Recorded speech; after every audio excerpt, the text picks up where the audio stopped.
We gotta live. A is not going anywhere, that's for sure.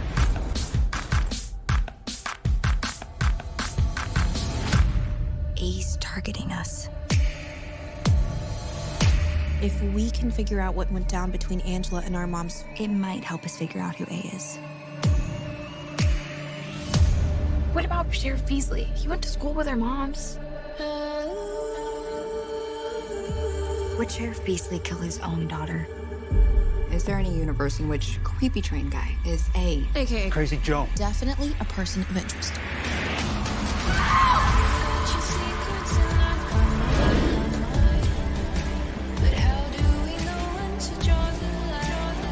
Oh my God, stop. Leave me the fuck alone! I feel like we're getting closer to something.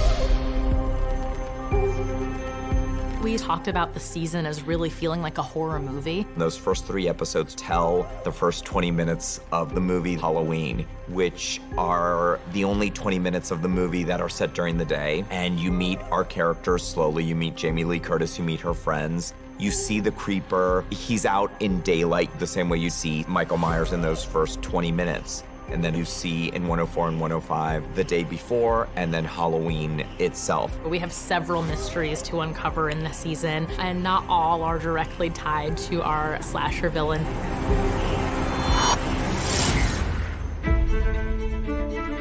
We, of course, in a show titled Original Sin, needed to start with what that original sin was. So we did craft the character of Angela Waters first. Why does no one want to talk about Angela Waters? We knew that we wanted the mom's big sin to be tied to Angela. Horror movies and twins go well together, and there's something that's inherently spooky about them. What if Karen's not really dead? We all saw her fall. What if that wasn't Karen?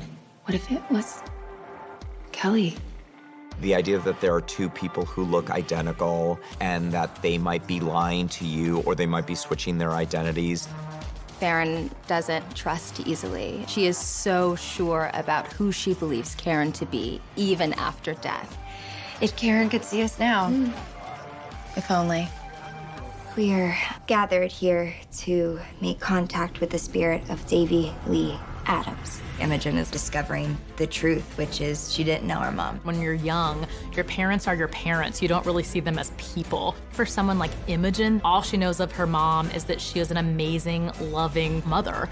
So I think it really shakes her to learn that maybe she wasn't that in the past. The big conversation that we always had about the Ouija board scene is, for the first time, the girl that has kept it together, the girl that keeps fighting, the girl that is strong, finally breaks down. Seeing those kids come together, facing horror and facing sadness is a really cathartic moment. And I do think it pushes them together and solidifies their friendship.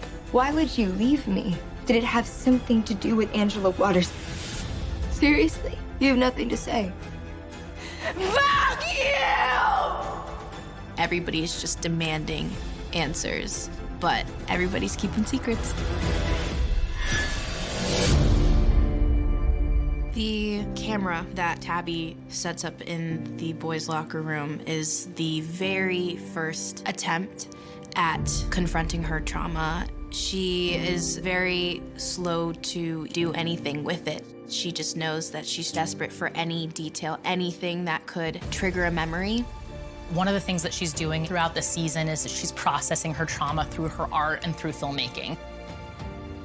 Our victim will be a vulnerable young man from the point of view of the female gaze. This is a somewhat intimate scene, so I want to make sure everyone feels safe. She's processing her own trauma, and she asked for a safe set. Oh my God. Where's your damn Speedo, Greg? We are trying to decide where our boundaries are and what it means when those boundaries get crossed. Tabby, where are you going? For a walk. The thing that's really heartbreaking is that Greg shows up and exposes himself, which is an assault to her. You're okay. You're okay. You're okay. The buildup that made that all work was incredibly important. It was understanding how Tabby felt about men because of what one of them had done to her. And really trying to be able to get in here was the challenge. When she comes back, Chip, a young man, has finished shooting the film for her, which I think is a really big heartbreak because she wanted to flip the gaze. What do you mean, you shot it? Yeah.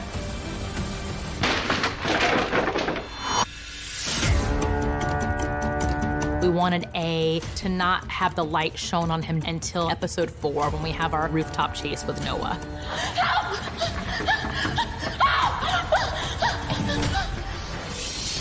When I read that scene, I could not believe it said Noah. Like, I was just so excited. That was one of the most fun days I've ever had on a set. The action portion of it is one of my favorite things to do. So I kind of convinced Tracy, our stunt coordinator, to let me do it. 90% of what you saw was her. It took a whole night to shoot because Noah was jumping over a roof that didn't exist. We created a fake ledge, and we had a camera angle that you see her leaping off, and then we had another camera where she lands. So we built it in through visual effects and production design that there was a gap between two rooftops. We created some high platforms. That's where we have the shot from below, and that was a stunt double who was rigged on a wire. What do you want?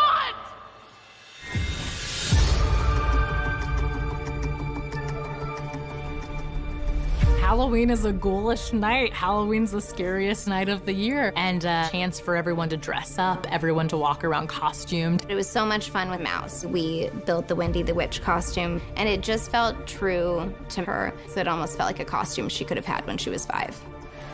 You look beautiful. What Ash's character does is really acts as the catalyst for her to come into herself and be more willing to open herself to these new girls because somebody finally accepts her as she is. We also made Farron's costume from scratch, and we just wanted to do our own version of Poison Ivy. With Imogen, we did Rosemary's Baby. I combed through the movie and tried to think of what was the most iconic outfit and decided it was that nightgown. Imogen's house was across the street from the cemetery, which I don't believe was originally scripted. But once we saw all the great angles we could get, we stood pointing at that house and saying, that's the one.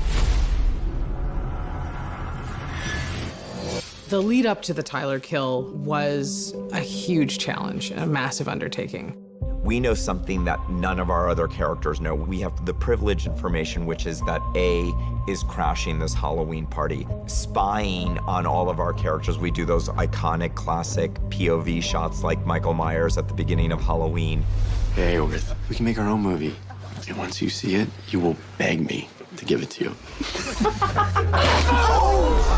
A has a strong stance against bullies, and so seeing an epic fight between Tabby and Tyler and positioning Tyler as a harasser, A very Terminator-like sets his sights on Tyler as a perfect kill.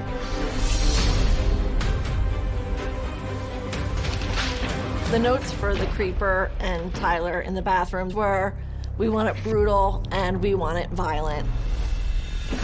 We always had that threat looming. So it's building and it's burning and it's building and it's burning.